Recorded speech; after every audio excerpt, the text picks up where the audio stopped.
The Absolutely True Diary of a Part-Time Indian by Sherman Alexie. The Black Eye of the Month Club. I was born with water on the brain. Okay, so that's not exactly true. I was actually born with too much cerebral spinal fluid inside my skull. But cerebral spinal fluid is just a doctor's fancy way of saying brain grease. And brain grease works inside the lobes like car grease works inside an engine. It keeps things running smooth and fast. But weirdo me, I was born with too much grease inside my skull, and it got all thick and muddy and disgusting, and it only mucked up the works. My thinking and breathing and living engine slowed down and flooded. My brain was drowning in grease, but that makes the whole thing sound weirdo and funny, like my brain was a giant French fry, so it seems more serious and poetic and accurate to say, I was born with water on the brain. Okay, so maybe that's not a very serious way to say it either. Maybe the whole thing is weird and funny, but geez, did my mother and father and big sister and grandma and cousins and aunts and uncles think it was funny when the doctors cut open my little skull and sucked out all that extra water with some tiny vacuum? I was only 6 months old, and I was supposed to croak during the surgery.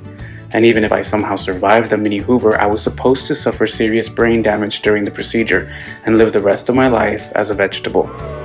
Well, I obviously survived the surgery. I wouldn't be writing this if I didn't, but I have all sorts of physical problems that are directly the result of my brain damage. First of all, I ended up having 42 teeth. The typical human has 32, right? But I had 42. 10 more than usual, 10 more than normal, 10 teeth past human. My teeth got so crowded that I could barely close my mouth. I went to Indian Health Service to get some teeth pulled so I could eat normally, not like some slobbering vulture. But the Indian Health Service funded major dental work only once a year, so I had to have all 10 extra teeth pulled in one day. And what's more, our white dentist believed that Indians only felt half as much pain as white people did, so he only gave us half the Novocaine. What a jerk, huh? Indian Health Service also funded eyeglass purchases only once a year and offered one style, those ugly, thick, black plastic ones. My brain damage left me nearsighted in one eye and farsighted in the other. So my ugly glasses were all lopsided because my eyes were so lopsided.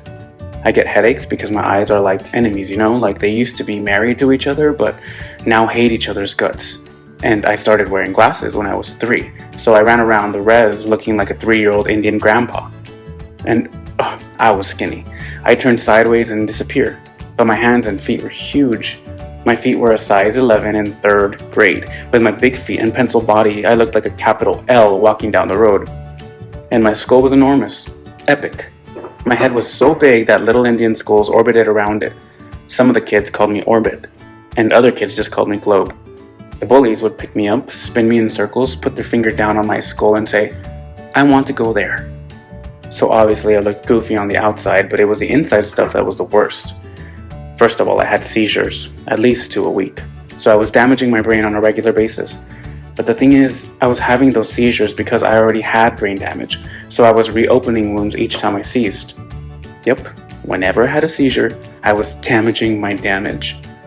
I haven't had a seizure in 7 years, but the doctors told me that I am susceptible to seizure activity. Susceptible to seizure activity. Doesn't that just roll off the tongue like poetry?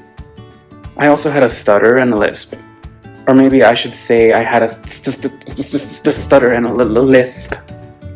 You wouldn't think there is anything life-threatening about speech impediments, but let me tell you, there is nothing more dangerous than being a kid with a stutter and a lisp. A 5-year-old is cute when he lisps and stutters.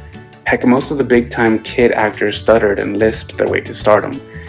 And geez, you're still fairly cute when you're a stuttering, lisping 6, 7, and 8-year-old, but it's all over when you turn 9 and 10.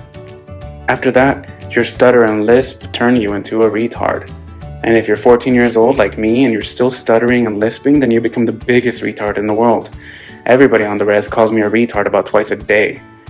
They call me a retard when they are pantsing me, or stuffing my head in the toilet, or just smacking me upside the head. I'm not even writing down this story the way I actually talk because I'd have to fill it with stutters and lisps, and then you'd be wondering why you're reading a story written by such a retard. Do you know what happens to retards on the res? We get beat up, at least once a month. Yep, I belong to the Black Eye of the Month Club. Sure, I want to go outside, every kid wants to go outside, but it's safer to stay at home. So I mostly hang out alone in my bedroom and read books and draw cartoons. Here's one of me. I draw all the time.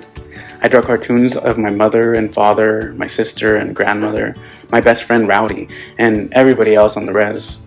I draw because words are too unpredictable. I draw because words are too limited. If you speak and write in English or Spanish or Chinese or any other language, then only a certain percentage of human beings will get your meaning. But when you draw a picture, everybody can understand it. If I draw a cartoon of a flower, then every man, woman, and child in the world can look at it and say, "That's a flower." So I draw because I want to talk to the world, and I want the world to pay attention to me. I feel important with a pen in my hand. I feel like I might grow up to be somebody important. An artist. Maybe a famous artist. Maybe a rich artist. That's the only way I can become rich and famous. Just take a look at the world. Almost all of the rich and famous brown people are artists. They are singers and actors and writers and dancers and directors and poets. So I draw because I feel like it might be my only real chance to escape the reservation.